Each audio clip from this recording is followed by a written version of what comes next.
Good morning class. আশা করি তোমরা সকলে খুব ভালো আছো। Welcome to right smart academy. আমি রয়েছি তোমাদের সাথে জিওগ্রাফির সুমন স্যার। আচ্ছা স্টুডেন্ট, গত ক্লাসে আমরা কিন্তু তোমাদের বইতে যে ষষ্ঠ অধ্যায় কি রয়েছে শিলা ও মাটি, সেখান থেকে কিন্তু পড়াশোনা শুরু করেছিলাম, তাই তো? সেখানে আমরা প্রথম যে বিষয়টাতে বা প্রথম পাঠে আমরা কি পড়েছিলাম না পড়েছিলাম শিলার কাকে বলে। শিলার যে শ্রেণীবিভাগ, আগ্নেয় শিলা এবং পাললিক শিলা, এই দুটি বিষয় সম্পর্কে কিন্তু আমরা বিস্তারিত জেনেছিলাম। তাহলে কি, শিলার তিনটি ভাগ রয়েছে, আগ্নেয় শিলা, পাললিক শিলা, রূপান্তরিত শিলা। এই তিনটি ভাগের মধ্যে আমরা কেবলমাত্র দুটি যে ভাগ রয়েছে, কি কি না আগ্নেয় শিলা কাকে বলে, আগ্নেয় শিলার উদাহরণ, বৈশিষ্ট্য এবং আগ্নেয় শিলার যে ব্যবহার রয়েছে সেই সম্পর্কে কিন্তু আমরা বিস্তারিত পড়েছিলাম, তাই তো? এবং এর পরে পড়েছিলাম কি না পাললিক শিলার কাকে বলে, উদাহরণ বা ব্যবহার সম্পর্কে বিস্তারিত জেনেছিলাম। আজকে আমরা যে বিষয় সম্পর্কে জানবো সেটা কিন্তু হলো তার ঠিক পরবর্তী যে পার্টটা রয়েছে, রূপান্তরিত শিলা ও মাটি তৈরি।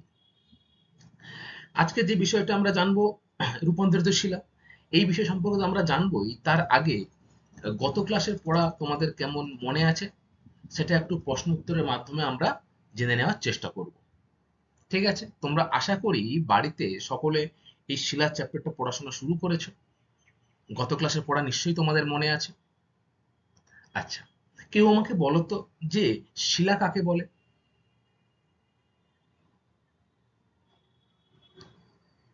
Very good. কি বললে? যে পৃথিবীর উপরিভাগ যে কঠিন আবরণটা দ্বারা ঘেরা রয়েছে তাকে আমরা কি বলবো? শিলা। দেখো, পৃথিবী উপরে অর্থাৎ ভূপৃষ্ঠের উপরে কিন্তু আমরা বসবাস করি। আর এই ভূপৃষ্ঠটা যে কঠিন ভূমিরূপ দ্বারা গঠিত তাকে আমরা কি বলবো? শিলা, তাই না?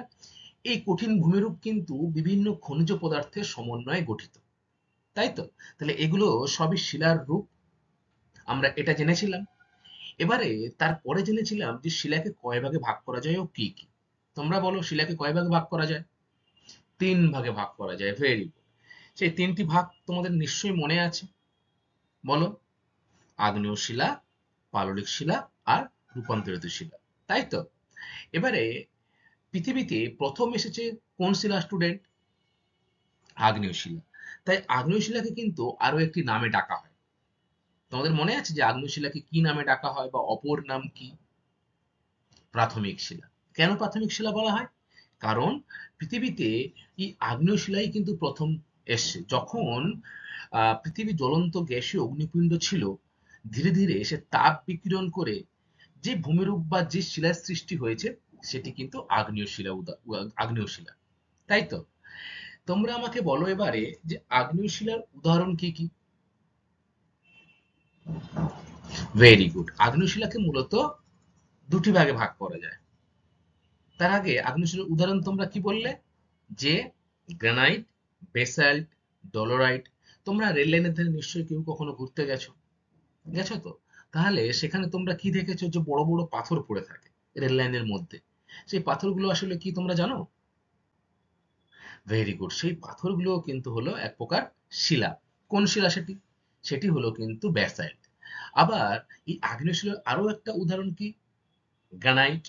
তোমরা দেখবে রান্নাঘরের উপরে যে মেঝে বা খাওয়ার টেবিলের উপরে কিন্তু অনেকে গ্রানাইটের বিছিয়ে রাখে। কারণ কি? এটা কিন্তু খুবই শক্ত শিলা, ফলে ভেঙে যাওয়ার চান্স খুব কম থাকে। তাহলে তোমরা কিন্তু জানলে যে আগ্নেয় শিলার দুটি উদাহরণ, তাই তো? গ্রানাইট এবং ব্যাসাল্ট। এবারে বলো তো এই আগ্নেয় শিলাকে আমরা কয় ভাগে ভাগ করতে পারি? Very good. মূলত দুই ভাগে কিন্তু আমরা আগ্নেয় শিলাকে ভাগ করতে পারি। সেই দুটি ভাগ কি কি? আচ্ছা, কি বললে যে নিঃসারী আগ্নেয় শিলা, আর অপরদিকে কি বললে না উদ্বেদী আগ্নেয় শিলা। নিঃসারী আগ্নেয় শিলা কি? তোমরা ম্যাগমা লাভা পড়েছো, বলো তো ম্যাগমা কাকে বলে? Very good. ম্যাগমা হলো সেটাই যেটা ভূ অভ্যন্তরের ভিতরে যে জ্বলন্ত গ্যাসীয় যে অগ্নিপিণ্ড রয়েছে সেটা যখন ভূ অভ্যন্তরের মধ্যে থাকে, তাকে আমরা কি বলবো? ম্যাগমা। এবারে লাভা কি? যখন এই ম্যাগমা ভূঅভ্যন্তরে কোনো ফাটল দিয়ে ভূপৃষ্ঠের বাইরে অর্থাৎ পৃথিবীর বাইরে বেরিয়ে আসে, তখন তাকে আমরা কি বলবো? লাভা। তাই তো? দেখো, নিঃসারী আগ্নেয়শিলা কাকে বলে? যখন এই ম্যাগমা লাভা রূপে পৃথিবীর বাইরে বেরিয়ে এসে তার তাপ বিকিরণ করে, কারণ সেটি তো গরম ছিল, তাই না? সেই তাপ বিকিরণ করে যখন সেটা ঠান্ডা হয় এবং যে শিলায় সৃষ্টি করে, তাকে আমরা কি বলবো? না, নিঃসারী আগ্নেয়শিলা। এরপরে উদবেধী আগ্নেয়শিলা কাকে বলে? তোমরা বলো। ভেরি গুড, যে ভূপৃষ্ঠের বাইরে না বেরিয়ে ওই ফাটলের মধ্যেই কিন্তু সেটা জমে যায় এবং ধীরে ধীরে তাপ বিকিরণ করে ঠান্ডা ও শক্ত হয় বা কঠিন হয়। একে আমরা কি বলবো? না, উদবেধী আগ্নেয়শিলা। এই উদবেধী আগ্নেয়শিলাকেও আবার দুটি ভাগে ভাগ করা যায়। কি না, পাতালিক আর উপপাতালিক। এটাও তোমরা গত ক্লাসে জেনেছিলে, তাই তো? পাতালিক কি? যেটা একদম ভূপৃষ্ঠের তলদেশে থাকবে, সেটাকে আমরা পাতালিক বলছি। আর উপপাতালিক কি? যে ভূপৃষ্ঠের বাইরে বেরিয়ে আসে না, কিন্তু ভূপৃষ্ঠের কাছাকাছি অংশে আসে এবং মাটির নিচে বা ভূপৃষ্ঠের অভ্যন্তরে কিন্তু সেটা ঠান্ডা হয়ে শীতল হয়ে কি হয়? জমাট বেঁধে যে শিলার সৃষ্টি করে, তাকে আমরা কি বলবো? উপপাতালিক শিলা। যেটা উদ্বেদীন আহ, আগ্নেয়শিলার উদাহরণ বা ভাগ, শ্রেণীবিভাগ বলতে পারি আমরা, তাই তো? আচ্ছা, তাহলে এই যে সংজ্ঞা বা উদাহরণ পড়ে আমরা কি বুঝতে পারলাম? যে আগ্নেয়শিলার কিন্তু কিছু নির্দিষ্ট বৈশিষ্ট্য রয়েছে। সেই বৈশিষ্ট্যগুলি কি কি হতে পারে? তোমরা বলো। আগ্নেয়শিলা কি? ভেরি গুড, আগ্নেয়শিলা কঠিন, সহজে কিন্তু ভাঙে না। অর্থাৎ আগ্নেয়শিলার ভঙ্গুরতা অনেকটা কম, সহজে ভেঙে যায় না। এছাড়া আগ্নেয়শিলার শিলাতে কেলাসযুক্ত গঠন দেখা যায়। সেই কেলাসযুক্ত গঠন কি তোমাদের গত ক্লাসে আমরা বলেছিলাম? বলো তো, কেলাসযুক্ত গঠন কি? ভেরি গুড, মিছরির টুকরো বা ফিটকিরিতে যেমন মসৃণ দিক থাকে, ঠিক তেমনি এরকম কেলাসের গঠন দেখা যায় কোন শিলায়? না, আগ্নেয় শিলায়। তাই তো? এগুলো হলো আগ্নেয় শিলার বৈশিষ্ট্য। এরপরে আমরা জেনেছিলাম পাললিক শিলা। কেউ আমাকে বলো তো, যে পাললিক শিলা কাকে বলে? বলো। আচ্ছা, ভালো বলেছো যে আগ্নেয় শিলাটা কিন্তু পাললিক শিলাতে রূপান্তরিত হয়, তাই তো? কিভাবে হয়? দেখো, এই আগ্নেয় শিলা বহুদিন ধরে বিভিন্ন প্রাকৃতিক শক্তির দ্বারা ক্ষয়প্রাপ্ত হয়ে নুড়ি, কাঁকড়, বালিতে পরিণত হয় এবং এগুলি যখন বিভিন্ন প্রাকৃতিক শক্তির মাধ্যমে বহন করে নিয়ে এসে নদী বা সমুদ্রের তলদেশে বা হ্রদের তলদেশে স্তরে স্তরে জমা হয়ে শক্ত হয়, তখন তাকে আমরা কি বলবো বলতো? পাললিক শিলা। এই পাললিক শিলার উদাহরণ কি তোমরা বলো আমাকে। ভেরি গুড, পাললিক শিলার উদাহরণ হলো কি? চুনাপাথর, কাদা পাথর আর বেলে পাথর। এই তিনটে হলো পাললিক শিলার প্রধান উদাহরণ। পাললিক শিলার কিছু বৈশিষ্ট্য রয়েছে নির্দিষ্ট। কি কি? যেমন, পাললিক শিলা কিন্তু খুব নরম এবং সহজে ভেঙে যায়, অর্থাৎ এর ভঙ্গুরতা কিন্তু বেশি, সহজে ভেঙে যায়। পরীক্ষায় এরকম প্রশ্ন আসে যে আগ্নেয় শিলা এবং পাললিক শিলার পার্থক্য করো। তোমরা কয়েকটি পার্থক্য বলতে পারবে? বলো তো দু একটি পার্থক্য। ভেরি গুড, আগ্নেয় শিলা কিন্তু কঠিন, অপরদিকে পাললিক শিলা কিন্তু নরম। আগ্নেয় শিলার উদাহরণ ব্যাসল্ট, গ্রানাইট। অপরদিকে পাললিক শিলার উদাহরণ কি? কাদা পাথর, চুনা পাথর। এগুলো পার্থক্য রয়েছে, এগুলো তোমরা আশা করি নিশ্চয়ই বলতে পারবে। আচ্ছা, এরপরে স্টুডেন্ট বলো তো, যে আহ, সিমেন্ট তৈরিতে বা লৌহ ইস্পাত কারখানায় কোন আহ, পাললিক শিলা ব্যবহার করা হয়? ভেরি গুড, চুনাপাথর কিন্তু লৌহ ইস্পাত শিল্পে এবং সিমেন্ট শিল্পে ব্যাপকভাবে ব্যবহার করা হয়। অপরদিকে ঘরবাড়ি তৈরিতে বেলে পাথর বা কাদা পাথর ব্যবহার করা হয়। তোমরা লাল কেল্লা, এছাড়া সোনার কেল্লা, এছাড়া আরো বিভিন্ন বড় বড় স্থাপত্যর নাম শুনেছো। এই স্থাপত্যগুলো কিন্তু সবই বেলে পাথরে তৈরি করা হয়েছে। খাজুরাহ মন্দির, লাল কেল্লা, এছাড়া সোনার কেল্লা, এগুলো বেলে পাথরের তৈরি স্থাপত্য। তাহলে তোমরা জানলে যে পাললিক শিলার ব্যবহার সম্পর্কে, তাই তো? কোন কোন ব্যবহার রয়েছে পাললিক শিলার? ভেরি গুড, চুনাপাথর, কাদা পাথর এবং বেলে পাথর, তিনটি পাললিক শিলারও কিন্তু বিভিন্ন রকম ব্যবহার রয়েছে। ঠিক আছে, আমরা গত ক্লাসে ঠিক এই পর্যন্তই পড়াশোনা করেছিলাম বা আলোচনা করেছিলাম। তোমরা গত ক্লাসের পড়া অনেকে খুব ভালো মনে রেখেছো, থ্যাংক ইউ সবাইকে। আজকের যে বিষয়টা আমরা জানবো সেটি হলো কি, দেখো শিলার শ্রেণীবিভাগ গত ক্লাসে এটা আমরা পড়েছি এবং পড়ে জেনেছি যে আগ্নেয় শিলা কাকে বলে, পাললিক শিলা কাকে বলে।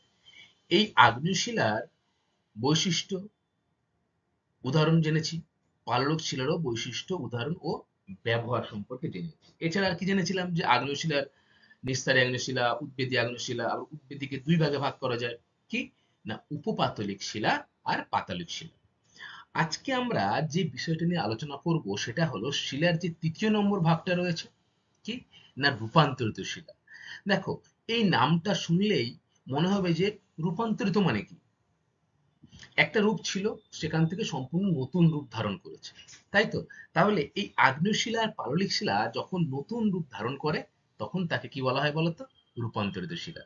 আজকে আমরা এই রূপান্তরিত শিলা কাকে বলে, রূপান্তরিত শিলার উদাহরণ, বৈশিষ্ট্য এবং রূপান্তরিত শিলার যে ব্যাপক ব্যবহার রয়েছে সেটা জানবো, এবং এই শিলা থেকে কিভাবে মাটি তৈরি হয়েছে। বহু বছর ধরে এই শিলা থেকে কিন্তু ধীরে ধীরে মাটি বিভিন্ন প্রসেসের মাধ্যমে তৈরি হয়েছে, এবং মাটি তৈরিতে অনেকগুলি বা কতকগুলি জিনিস কিন্তু নিয়ন্ত্রক হিসেবে কাজ করে মাটি সৃষ্টির। সেই নিয়ন্ত্রকগুলি সম্পর্কেও কিন্তু আমরা আজকে বিস্তারিত জানব। দেখো প্রথমে রয়েছে রূপান্তরিত শিলা কাকে বলে।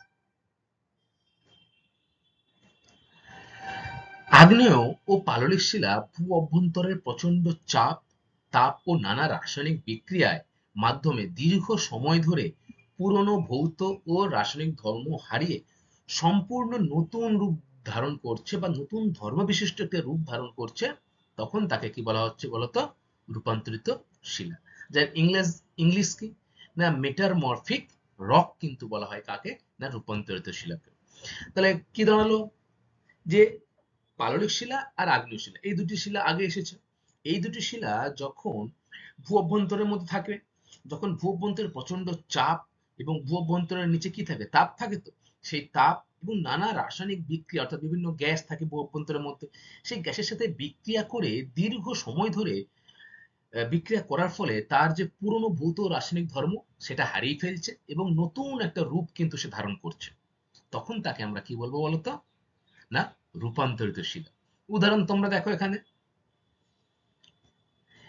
দেখো এটি কিন্তু ছিল গ্রানাইট। গ্রানাইট কোন শিলার উদাহরণ, আগ্নেয় শিলার উদাহরণ, ভেরি গুড। দেখো গ্রানাইট থেকে কিন্তু বহু বছর ধরে এটি ভূ অভ্যন্তরে চাপ, তাপ ও রাসায়নিক বিক্রিয়ার ফলে নতুন একটা রূপ ধারণ করছে। এটা কিন্তু গ্রানাইটের একটা রূপ, ছিল এরকম, হয়ে গেল এরকম, সম্পূর্ণ আলাদা একটা ধর্ম বিশিষ্ট খনিজের সৃষ্টি হলো, যার নাম কিন্তু হলো কি নিস। তাহলে তোমরা কি জানলে যে গ্রানাইটের রূপান্তরিত রূপ কি, নিস। আবার ব্যাসাল্ট রয়েছে দেখো এখানে, এই ব্যাসাল্টও বহু দিন ধরে রাসায়নিক বিক্রিয়া বা ভূ অভ্যন্তরের চাপ তাপের ফলে সম্পূর্ণ পরিবর্তন হয়ে কিসের সৃষ্টি হয় বলতো, অ্যাম্ফিবোলাইট নামক খনিজে কিন্তু সৃষ্টি হয় কে, না ব্যাসেল্ট। তাহলে তোমরা বুঝতে পারলে রূপান্তরিত শিলা কাকে বলে, তাই তো? দেখো আরো অনেক উদাহরণ রয়েছে কিন্তু এখানে, কি না চুনাপাথর থেকে মার্বেল। মার্বেল তোমরা সকলেই দেখেছো, অনেকের ঘরের মেঝেতে মার্বেল ফেলা থাকে বা মার্বেল দিয়ে ঘরের মেঝে তৈরি করা হয়। মন্দির, মসজিদ, এই মন্দির মসজিদ বিভিন্ন স্থানে কিন্তু মার্বেল দিয়ে মেঝে করা হয়। তাহলে এই মার্বেলটা কি, এই মার্বেলটা হলো কিন্তু একটি রূপান্তরিত শিলার উদাহরণ। মার্বেলটা কোন রূপান্তরিত শিলা বা কোথা থেকে এসছে, আগ্নেয় শিলা না পাললিক শিলা, কিভাবে মার্বেলটা তৈরি হয়েছে? দেখো পাললিক শিলার যে শ্রেণী যে বিভিন্ন ভাগ ছিল বা উদাহরণ ছিল কি না চুনা পাথর, সেই চুনা পাথরেরই রূপান্তরিত রূপ কিন্তু হলো কি না মার্বেল। মনে থাকবে তোমাদের, দেখো এই যে ছবি, সকলে দেখেছো মার্বেল, তাহলে চুনা পাথর থেকে কোন রূপান্তরিত শিলার সৃষ্টি হয়, যদি পরীক্ষায় প্রশ্ন আসে তোমরা কি লিখবে, মার্বেল। এছাড়া পিট কয়লা থেকে কি হয়, গ্রাফাইট। পিট কয়লা থেকে কি হচ্ছে না গ্রাফাইট। কোন গ্রাফাইট, পেন্সিলের শিশে দেখবে গ্রাফাইট থাকে, থাকে না? তাহলে সেই গ্রাফাইট কিভাবে সৃষ্টি হয়েছে না পিট কয়লা থেকে। তাহলে আমরা কি জানলাম রূপান্তরিত শিলা কাকে বলে এবং উদাহরণ সম্পর্কে। এরপরে দেখো রূপান্তরিত শিলার বিশেষত্ব কি বা বৈশিষ্ট্য কি রয়েছে। আমরা আগ্নেয় শিলা এবং পাললিক শিলা কিন্তু বৈশিষ্ট্য পড়েছিলাম। দুটো দেখেছিলাম সম্পূর্ণ আলাদা বিপরীতধর্মী বৈশিষ্ট্য কিন্তু লক্ষ্য করা যায় কার না রূপান্তরিত পাললিক শিলা আর আগ্নেয় শিলা। এক্ষেত্রে যেহেতু পাললিক শিলা আর আগ্নেয় শিলা এই দুটি পরিবর্তন হয়ে রূপান্তরিত শিলার সৃষ্টি হচ্ছে, তাই আগ্নেয় শিলা এবং পাললিক শিলা দুটি যে বৈশিষ্ট্য মিশ্রিত অংশ কিন্তু এই রূপান্তরিত শিলায় লক্ষ্য করা যায়। দেখো প্রথমে যে বৈশিষ্ট্যটা রয়েছে ১ নাম্বার, রূপান্তরণের ফলে আগ্নেয় বা পাললিক শিলা অনেক বেশি কঠিন হয়ে যায়। তাহলে আগ্নেয় শিলা ও পাললিক শিলা কি হয়েছিল না আগ্নেয় শিলা শক্ত থাকতো, পাললিক শিলা কিন্তু নরম থাকতো, কিন্তু যখন রূপান্তরিত শিলায় পরিণত হচ্ছে তখন কিন্তু সে আরো শক্ত হচ্ছে বা কঠিন রূপ ধারণ করছে। বুঝতে পারলে? মানে আগে যা কঠিন ছিল বা শক্ত ছিল তার থেকে রূপান্তরিত হওয়ার পরে সে আরো কঠিন হচ্ছে। দ্বিতীয়ত কি, আগ্নেয় শিলা রূপান্তরিত হলে তা আগের তুলনায় আরো মসৃণ, চকচকে ও কেলাসিত হয়। দেখো এই যে যখন এই আগ্নেয় শিলাগুলো রূপান্তরিত হয়ে কি হবে না রূপান্তরিত শিলায় পরিণত হবে, তখন কিন্তু সে আগের থেকে আরো চকচক করবে, মসৃণ হবে এবং কেলাসিত হয়ে উঠবে। তাহলে কেলাসের যে গঠন সেটা কিন্তু রূপান্তরিত শিলাতেও লক্ষ্য করা যায়। কেবলমাত্র লক্ষ্য করা যায় না কোথায়? ভেরি গুড, পাললিক শিলাতে কিন্তু কেলাসের গঠন লক্ষ্য করা যায় না। তৃতীয়ত কি, যে পাললিক শিলা রূপান্তরিত হলে তার ভঙ্গুরতা কমে যায়। পাললিক শিলার ভঙ্গুরতা বেশি না কম সেটা আগে তোমরা বলো। বেশি, তাই না? কারণ পাললিক শিলা সমুদ্র তলে, হ্রদের তলে বা নদীর তলে সৃষ্টি হয়, ফলে এর কিন্তু ভঙ্গুরতা বেশি, সহজে ভেঙে যায়। কিন্তু যখন সে ভূগর্ভের তাপে চাপে বহুদিন পর রূপান্তরিত হচ্ছে তখন কিন্তু তার ভঙ্গুরতা কমে যাচ্ছে, অর্থাৎ যে খনিজটা সেটা কিন্তু আরো দিনের পর দিন কি হচ্ছে না কঠিন হয়ে যাচ্ছে। বুঝতে পেরেছো? আচ্ছা, এরপরে ৪ নম্বর রয়েছে দেখো, প্রচন্ড তাপ ও চাপে রূপান্তরণের সময় পাললিক শিলা মধ্যস্থ যে জীবাশ্মগুলো নষ্ট হয়ে যায়। তোমরা ইতিমধ্যে গত ক্লাসে জীবাশ্ম কি জেনেছিলে বা ফসিলস কি জেনেছিলে? বলতো কোন শিলায় এই ফসিলস বা জীবাশ্ম দেখা যায়? পাললিক শিলায়। Very good. এই ফসিলস বা জীবাশ্ম বিষয়টা কি তোমরা জানো? জানো, কি বলতো?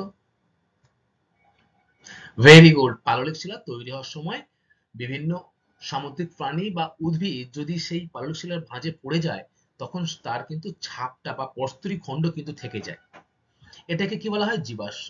এবং যখন এই পাললিক শিলা থেকে রূপান্তরিত শিলা পরিণত হবে, যদি তার মধ্যে কোনো জীবাশ্ম থাকে সেই জীবাশ্মটা কিন্তু কি হবে না নষ্ট হয়ে যাবে। তাহলে এইগুলো হলো রূপান্তরিত শিলার প্রধান প্রধান বৈশিষ্ট্য, মনে থাকবে তোমাদের? Very good. আচ্ছা, এরপরে দেখো কি রয়েছে, রূপান্তরিত শিলার ব্যবহার। অনেকগুলো রূপান্তরিত শিলা রয়েছে, তার মধ্যে আমরা কিন্তু কেবলমাত্র তোমাদের বইতে কি রয়েছে মার্বেল, সেই মার্বেল সম্পর্কে কিন্তু জানবো। তাহলে বলো তো আগে যে মার্বেল কোন শিলা থেকে রূপান্তরিত হয়েছে? পাললিক শিলা থেকে রূপান্তরিত হয়েছে। কোন পাললিক শিলা বলো তো? ভেরি গুড, চুনাপাথরের রূপান্তরিত রূপ কিন্তু হলো মার্বেল। দেখো এখানে রয়েছে মার্বেল, চুনাপাথরে বা চুনা পাথরের রূপান্তরিত রূপ কি মার্বেল। মার্বেল পাথর দেখতে খুবই সুন্দর, মসৃণ ও চকচকে হয়। তোমরা সকলেই মার্বেল দেখেছো, যেটা বাড়ির মেঝেতে থাকে। তাহলে সেই মার্বেল কেমন হয়? চকচক করে না এবং মসৃণ হয় তো, এবং দেখতে সুন্দর হয়। এবং এই মার্বেল কিন্তু বিভিন্ন রঙের হয়ে থাকে। কেমন? সেটা সাদা মার্বেল হয়ে থাকে, সবুজ হয়ে থাকে, ধূসর হয়ে থাকে, হলুদ রঙের হয়ে থাকে বা নীল রঙের অনেক মার্বেল কিন্তু আমরা লক্ষ্য করতে পারি। তাই স্থাপত্য ও ভাস্কর্য শিল্পে এই শিলার প্রচুর ব্যবহার দেখা যায়। তাহলে স্থাপত্য ভাস্কর্য শিল্প, স্থাপত্য শিল্প কোনটি বলতো? ভেরি গুড, বড় বড় যে অট্টালিকা তৈরি বা রাজারা বা রানীরা আগে যে দিনের সুন্দর রাজপ্রাসাদ তৈরি করতো সেগুলো কিন্তু সবই মার্বেলে তৈরি হতো। তবে এই মার্বেল কিন্তু অ্যাসিডে দ্রুত ক্ষয় করে যায়। তাহলে মার্বেল কিভাবে ক্ষয় হয়? অ্যাসিডে। দেখবে যেখানে অ্যাসিড বৃষ্টি হয় সেখানে এই মার্বেলের মূর্তি বা মার্বেলের কোনো অংশ যদি এই অ্যাসিড বৃষ্টির সংস্পর্শে আসে সেটা কিন্তু খুব দ্রুত ক্ষয় পেয়ে যায়, অর্থাৎ সেটা নষ্ট হয়ে যায়। তাহলে মার্বেল ক্ষয় হয় কার ফলে? অ্যাসিডের ফলে।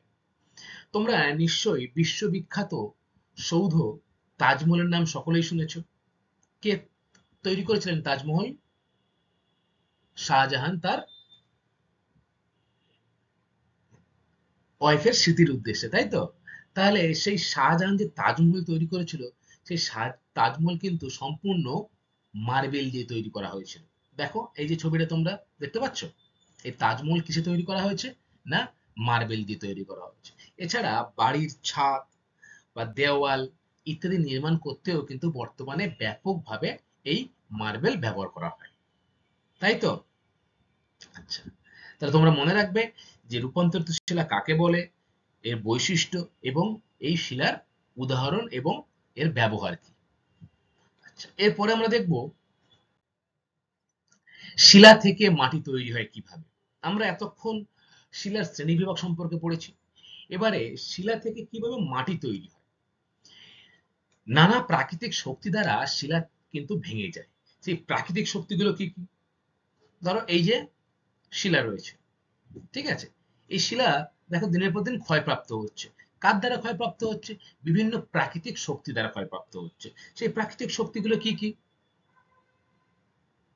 Very good. বায়ু শক্তি, হিমবাহ শক্তি, সমুদ্র তরঙ্গ, জোয়ার ভাটা শক্তি, এগুলি নদ বা বৃষ্টি, এগুলো কিন্তু সবই হলো প্রাকৃতিক দ্বারা ক্ষয়প্রাপ্ত, ঠিক আছে? অর্থাৎ মানুষের হাত থাকে না কোন এই মৃত্তিকা ক্ষয় বা শিলা ক্ষয়। কখনো টুকরো টুকরো শিলাগুলো ওখানেই পড়ে থাকে, অর্থাৎ ক্ষয় হওয়ার পর ধরো এখানে বায়ু ক্ষয় কাজ করছে বহুদিন পরে, ফলে কি হচ্ছে, এখানে যে শিলাগুলো ক্ষয়প্রাপ্ত হচ্ছে সেগুলো কিন্তু এই তলায় এসে জমা হচ্ছে, হচ্ছে তো? বা বৃষ্টির জলের সাথে সেগুলি বয়ে এসে নদীতে বা নদীর স্রোতের সাথে সেগুলো সমুদ্রের পাড়ে পাড়ে, বা কি হয় না বাতাসের সঙ্গে এই পাথরগুলো কিন্তু ধুলোরূপে উড়ে গিয়ে এক স্থান থেকে অন্য স্থানে কিন্তু জমা হচ্ছে বা চলে যাচ্ছে। এইভাবে শিলাখণ্ড ভেঙে গিয়ে যে সূক্ষ্ম সূক্ষ্ম শিলাচূর্ণে পরিণত হয় তাকে কি বলে বলতো? রেগলিত। খুব ভালো করে মনে রাখবে যে রেগলিত কাকে বলে। না, শিলাগুলি বহু প্রাকৃতিক বা বহু বছর ধরে প্রাকৃতিক যে বিভিন্ন শক্তি রয়েছে তার দ্বারা ক্ষয়প্রাপ্ত হয়ে সূক্ষ্ম সূক্ষ্ম শিলাচূর্ণে পরিণত হওয়াকে কি বলা হয়? রেগলিত। এইবারে এই রেগলিত থেকেই কিন্তু মাটির সৃষ্টি হয়। দেখো বহু বছর ধরে এই রেগলিত থেকে অবশেষে নানা প্রক্রিয়ার মাধ্যমেই কিন্তু মাটি তৈরি হয়। সেই প্রক্রিয়াগুলি কি কি? মাটি তৈরিতে কোন কোন বিষয়গুলো সাহায্য করে সেগুলো আমরা অবশ্যই পড়ব, ঠিক আছে?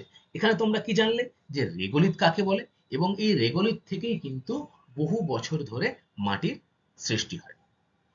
আচ্ছা, এরপর স্টুডেন্ট এবারে দেখো রয়েছে মাটিতে কি কি থাকে। অর্থাৎ মাটি তো আমরা সকলেই দেখছি, ভূপৃষ্ঠের উপরিভাগের যে অংশ সেটা মাটি। এই মাটিতে কোন কোন জিনিসগুলি থাকে সেটা জান। দেখো এই যে সার্কেলটা তোমরা দেখতে পাচ্ছ এটাকে আমরা ধরলাম কত? 100%, অর্থাৎ 100%। এই 100%র মধ্যে মাটিতে শুধু 45% কি থাকে বলতো? খনিজ থাকে কিন্তু। তাহলে 100% মধ্যে মাটিতে শুধু 45% থাকে কি? না খনিজ শতাংশ। এবং বাদবাকি যে 55% বাকি পড়ে থাকলো তার মধ্যে 50% কি থাকে বলতো? বাতাস 25% আর জল 25%। তাহলে এটা কত হলো? 25 25 50%, এবং এটা হলো কত? খনিজ 45%। তাহলে টোটাল 95% মাটিতে কি থাকছে? জল, খনিজ এবং বাতাস। বাদ বাকি যে 5% রয়েছে সেই 5%-র মধ্যে কোন কোন জিনিসগুলো থাকে বলতো? বিভিন্ন অণুজীব থাকে মাটির মধ্যে। এছাড়া উদ্ভিদের পাতা মাটিতে থাকে, মাটিতে পড়ে। এছাড়া উদ্ভিদের শিকড় থাকে। আর কি থাকে? না উদ্ভিদ ও প্রাণীর যে পচে যাওয়া দেহ সেটাও কিন্তু মাটিতে পড়ে থাকে, তাই তো? তাহলে এই 5%-র মধ্যে উদ্ভিদ ও প্রাণীর পচে যাওয়া দেহ, উদ্ভিদের পাতা ও শিকড় এবং বিভিন্ন অণুজীব কিন্তু বসবাস করে। তোমরা এই পার্সেন্টেজ গুলো মনে রাখবে যে মাটিতে কত শতাংশ খনিজ পদার্থ থাকে? 45%। মাটিতে বাতাস কত শতাংশ থাকে? 25%। মাটিতে জলের পরিমাণ কত শতাংশ থাকে? না 25%। মনে থাকবে এই বিষয়গুলো? আচ্ছা, মনে থাকবে। এরপরে আমরা পড়েছিলাম না যে রেগলিত থেকে বহু প্রক্রিয়ার মাধ্যমে মাটির সৃষ্টি হয়। এই মাটির সৃষ্টিতে স্টুডেন্ট বিভিন্ন নিয়ন্ত্রক কাজ করে। সেগুলি কি কি দেখো। মাটি সৃষ্টির নিয়ন্ত্রক সমূহ কি কি? এক হচ্ছে শিলা। তাহলে মাটির সৃষ্টিতে শিলা মূল ভূমিকা পালন করে থাকে, কারণ শিলা থেকেই কিন্তু মাটির তৈরি হয়, তাই তো? এরপরে কি রয়েছে দেখো, জলবায়ু। জলবায়ুর মধ্যে কি থাকে? আবহাওয়া, বৃষ্টিপাত, উষ্ণতা, তাই তো? এগুলো কিন্তু মাটি তৈরিতে সাহায্য করে। ভূপ্রকৃতি, অবশ্যই ভূপ্রকৃতি সাহায্য করবে। জীবজগৎ, জীবজগৎও কিন্তু মাটি তৈরিতে সাহায্য করে, অর্থাৎ কৃত্রিমভাবে না বা প্রাকৃতিক শক্তি দ্বারা না, মনুষ্য সৃষ্ট বা বিভিন্ন জীব সৃষ্ট কাজের ভাবেই কিন্তু মাটির সৃষ্টি হয়ে থাকে। এবং লাস্টে কি লাগে না, 5 নম্বর, সময়। বহু বছর ধরে বা বহু বছর সময় ধরেই কিন্তু মাটির সৃষ্টিটা হয়ে থাকে। দেখো এখানে রয়েছে মৃত্তিকা, কোন কোন বিষয় সময় লাগছে দেখো, মূল উপকরণ অর্থাৎ শিলা, জলবায়ু, জীবকুল, ভূপ্রকৃতি এবং সময়। এই 5টা বিষয় কিন্তু মাটি সৃষ্টিতে নিয়ন্ত্রণ করে বা মাটি সৃষ্টিতে সাহায্য করে। এই 5টি বিষয় সম্পর্কে আমরা বিস্তারিত জানব। প্রথমে দেখো, মাটি সৃষ্টির নিয়ন্ত্রক সমূহের মধ্যে রয়েছে শিলা। কি বিষয়? শিলাটা তোমরা সকলেই জানো।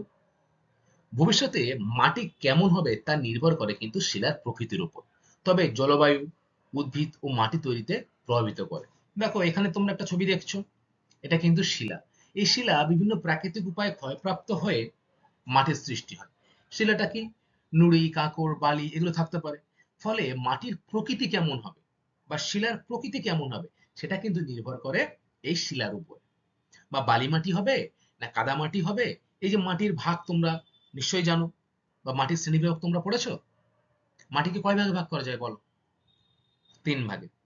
বেলে মাটি, এঁটেল মাটি, দোআঁশ মাটি, এটাও আমরা পড়বো, আছে তোমাদের বইতে। দ্বিতীয়ত যেটা রয়েছে সেটা দেখো, রয়েছে জলবায়ু। জলবায়ু মাটি তৈরিতে বিশেষ ভূমিকা নেয়। উষ্ণ ও বৃষ্টিবহুল জলবায়ুতে মাটি তাড়াতাড়ি তৈরি হয়। তাহলে যেখানে বৃষ্টিপাত বেশি সেখানে কিন্তু মাটি খুব দ্রুত তৈরি হয়। আবার শীতল ও শুষ্ক অঞ্চলে, যেখানে বৃষ্টিপাত কম, যেখানে শীতের পরিমাণ বেশি, সেই অঞ্চলে কিন্তু মাটি তৈরি হতে বহু বছর সময় লাগে। তাই উষ্ণ আর্দ্র অঞ্চলে মাটির গভীরতা কিন্তু বেশি। দেখবে যেখানে গরম পড়ে বেশি বা উষ্ণ ওয়েদার, সেখানে কিন্তু মাটির গভীরতা বেশি। আবার যেখানে শীতল স্থান সেখানে মাটি তৈরি হতে কিন্তু বহু বছর সময় লেগে যায়, তাই তো? আচ্ছা, তাহলে আমরা কি কি জানলাম? মাটি সৃষ্টির নিয়ন্ত্রকগুলির মধ্যে 1 নম্বর শিলা, 2 নম্বর হলো কিন্তু জলবায়ু। এরপরে দেখো রয়েছে 3 নম্বর ভূপ্রকৃতি। ভূমির প্রকৃতি মাটি তৈরিতে প্রভাবিত করে। আমরা ইতিমধ্যে জেনেছিলাম যে তোমরা ভূমিরূপ পড়েছিলে, আগের চ্যাপ্টারে ভূমিরূপ পড়েছিলে তো, সেখানে দেখেছিলে যে পর্বত, মালভূমি এবং সমভূমি 3 রকম ভূপ্রকৃতি লক্ষ্য করা যায়। পার্বত্য অঞ্চলে ভূমির ঢাল কেমন হয়? খুব খাড়া হয়, এরকম হয়, তাই না? সাইটে। তাহলে এই অঞ্চলগুলিতে কি মাটি ধরে থাকা সম্ভব বেশি? কখনোই না। কারণ খাড়া ঢালে যদি অল্প বৃষ্টিপাত হয়, মাটি কিন্তু খুব সহজে ধুয়ে নিচের দিকে চলে আসবে, অর্থাৎ সমভূমির দিকে চলে আসবে। তাহলে সব থেকে ভালো মাটি তৈরি হয় কোন স্থানে? সমভূমি অঞ্চলে। এবং ভূমির ঢাল বেশি থাকার জন্য পার্বত্য অঞ্চলে কিন্তু মাটি তৈরির সুযোগ খুব কম থাকে। আবার ভূমির ঢাল যেখানে খুব কম, অর্থাৎ সমভূমি অঞ্চলে, সেখানে কিন্তু ধীরে ধীরে মাটি তৈরিটা খুব ভালো হয়। তাহলে মাটি তৈরিতে ভূপ্রকৃতির একটা ভূমিকা রয়েছে, তাই তো? এই যে দেখো পার্বত্য অঞ্চল, এখানে বিভিন্ন রকম কঠিন শিলা দ্বারা ভূমিরূপ গঠিত, তাই তো? সব পাথুরে জমি, দেখি তো আমরা। কারণ এখানে মাটি কিন্তু ধরে না, কারণ ভূমির ঢাল বেশি হয়, মাটি কিন্তু খুব সহজেই ভূমির ঢাল বরাবর নিচের দিকে নেমে আসে। আমরা পার্বত্য অঞ্চলে মাঝে মাঝেই দেখি না যে ধস নামে, রাস্তাঘাট ভেঙে পড়ছে, ধস নামছে, অর্থাৎ এগুলো কিন্তু ভূমির ঢাল অনুসারে এবং মাধ্যাকর্ষণ শক্তির টানে সেই ভূমিটা কিন্তু ধীরে ধীরে নিচের দিকে নেমে আসছে, বা মাটিটা কিন্তু নিচের দিকে নেমে আসছে। বুঝতে পেরেছো? আচ্ছা, এরপরে রয়েছে দেখো, জীবজগতও কিন্তু মাটি তৈরিতে ব্যাপক ভূমিকা গ্রহণ করে। জীবিত ও মৃত উদ্ভিদ ও প্রাণীর যে অংশ মাটিতে খুব কমই কিন্তু থাকে।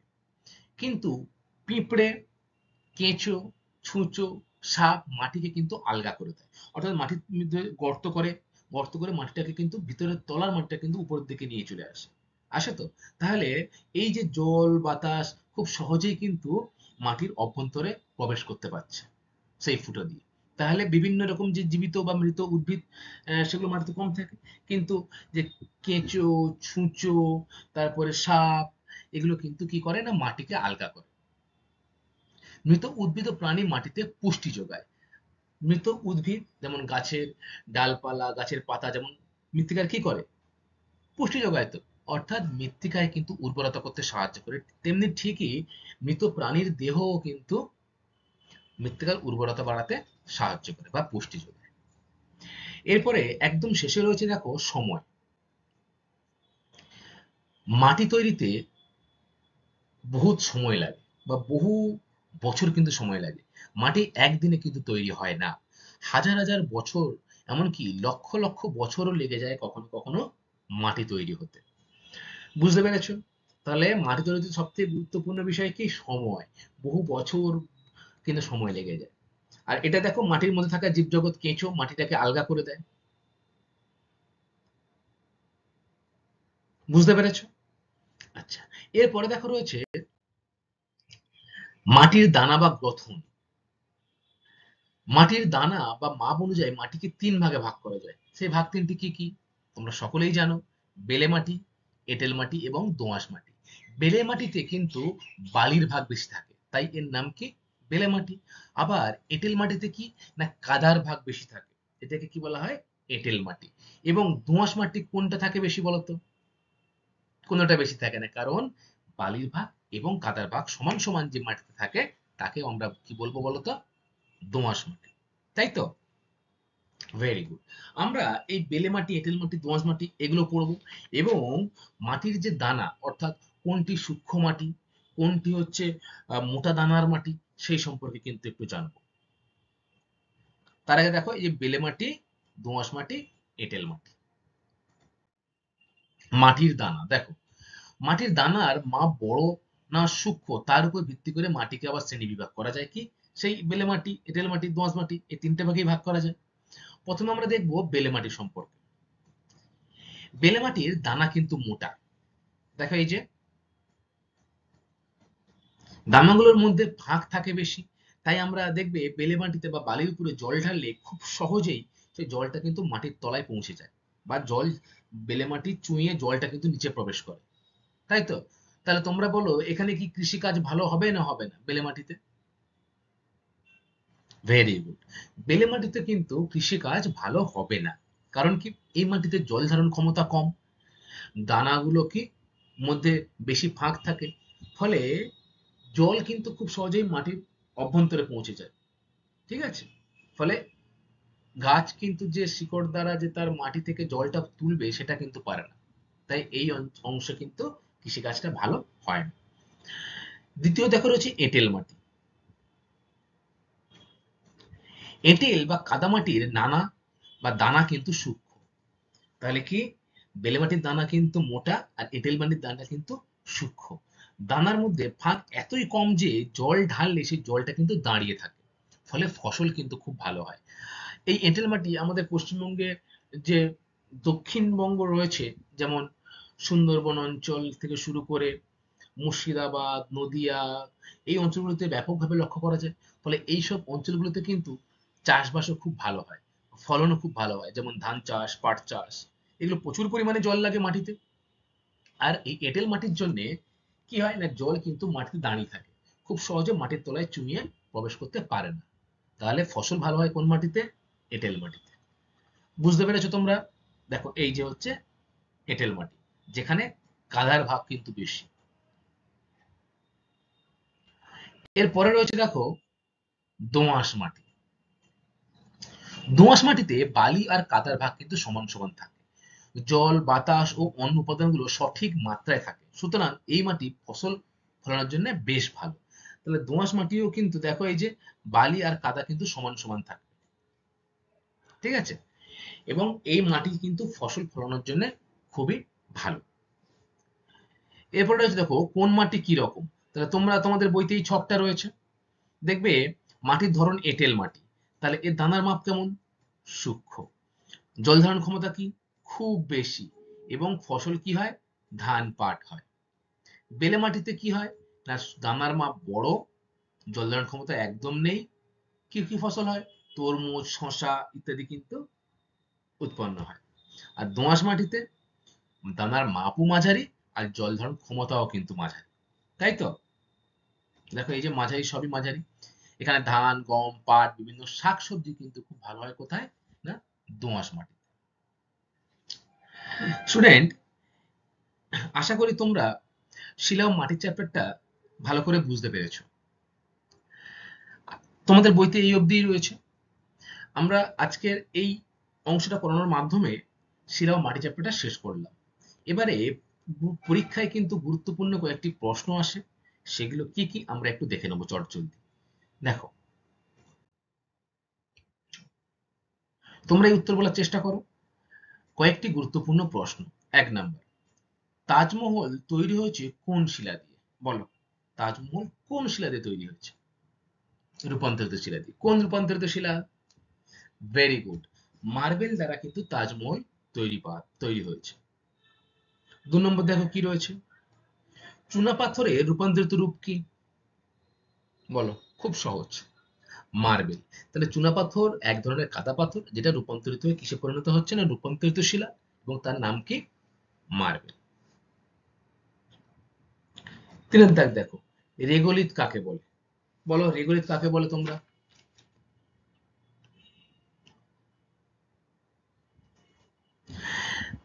আচ্ছা, কি বললে? যে শিলাগুলো চূর্ণ বিচূর্ণ হয়ে যখন ছোট ছোট কণায় পরিণত হয়ে ভূমিরূপে এসে মেশে, তখন তাকে রেগোলিথ বলে, তাই তো? এবং এতে নানা প্রাকৃতিক শক্তি কিন্তু কাজ করে। এই শক্তিগুলি কি করে? না, বৃষ্টির জলের সাথে বা উম, বাতাসের সাথে কিন্তু এই শিলাচূর্ণগুলো এক স্থান থেকে অন্য স্থানে পৌঁছে যায়, এবং ক্রমাগত ক্ষয় হয়ে কি হয়? শিলা চূর্ণে পরিণত হয়। এটাকে কি বলবো আমরা? রেগোলিথ। মাটিতে কি কি থাকে বলো তো তোমরা? মাটিতে কি কি থাকে? ভেরি গুড, খনিজ পদার্থ থাকে, তাই তো? আর কি থাকে? জল থাকে, তারপরে বাতাস থাকে, অণুজীব থাকে, উদ্ভিদের শিকড় বা উদ্ভিদের পাতা থাকে, জীব দেহ বা উদ্ভিদের দেহ পচে থাকে।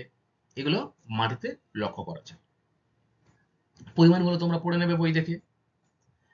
৫ দাগ, মাটির সৃষ্টির নিয়ন্ত্রক সমূহগুলো কি কি? শুধু পয়েন্টগুলো বলো তো কি কি? শিলা, আর কি? জলবায়ু, আর কি? ভূপ্রকৃতি, জীবজগৎ এবং সময়। এই ৫টা জিনিস কিন্তু তোমরা মনে রাখবে, যে শিলা ১, ২ নম্বর কি? যে জলবায়ু, ৩ নম্বর ভূপ্রকৃতি, ৪ নম্বর জীবজগৎ, আর ৫ নম্বর কি? না, সময়। এই ৫টা জিনিস কিন্তু মৃত্তিকা সৃষ্টির নিয়ন্ত্রক। মাটিকে কয় ভাগে ভাগ করা যায় ও কি কি? বলো, ৩ ভাগে ভাগ করা যায়। কি কি? এঁটেল মাটি, দোআঁশ মাটি আর বেলে মাটি, তাই তো? আচ্ছা, ৬ দাগ। ৭ দাগ দেখো, কোন মাটিতে বালি ও কাদার ভাগ সমান থাকে? বলো। বাহ, খুব ভালো বলেছো, যে দোআঁশ মাটিতে কিন্তু বালি ও কাদার ভাগ সমান থাকে। ৮ নম্বর রয়েছে দেখো, কোন মাটিতে জল ঢাললে মাটি তাড়াতাড়ি টেনে নেয়? একদম ঠিক বলেছো, যে বেলে মাটিতে কিন্তু জল ঢাললে খুব তাড়াতাড়ি টেনে নেয়। আচ্ছা বলো তো, যে কোন মাটির দানা খুবই মোটা? বেলে মাটি। আর কোন মাটির দানা খুবই সূক্ষ্ম? এঁটেল মাটি। ফলে জল ধারণ ক্ষমতা বেশি কোন মাটির? এঁটেল মাটি। জল ধারণ ক্ষমতা বেশি কোন মাটির? এঁটেল মাটি। এবং যদি জল ধারণ ক্ষমতা কম কোন মাটির বলে, তখন কিন্তু হবে সেটা বেলে মাটি, তাই তো? আচ্ছা, তোমরা এই প্রশ্ন উত্তরগুলো সবাই খুব ভালো করে মনোযোগ দিয়ে পড়বে এবং মুখস্থ করবে। পরীক্ষায় কিন্তু এই প্রশ্নগুলো খুবই আসে। ঠিক আছে স্টুডেন্ট, আজকের ক্লাসটা আমার এই পর্যন্তই। আশা করি তোমরা এই বিষয় সম্পর্কে বিস্তারিত বুঝতে পেরেছো। পরবর্তী ক্লাসে আমি তোমাদের সাথে ষষ্ঠ অধ্যায়ের পরে যে সপ্তম অধ্যায় তোমাদের বইতে রয়েছে, কি না, জলদূষণ, সেই জলদূষণ সম্পর্কে কিন্তু বিস্তারিত আলোচনা করব। Thank you class.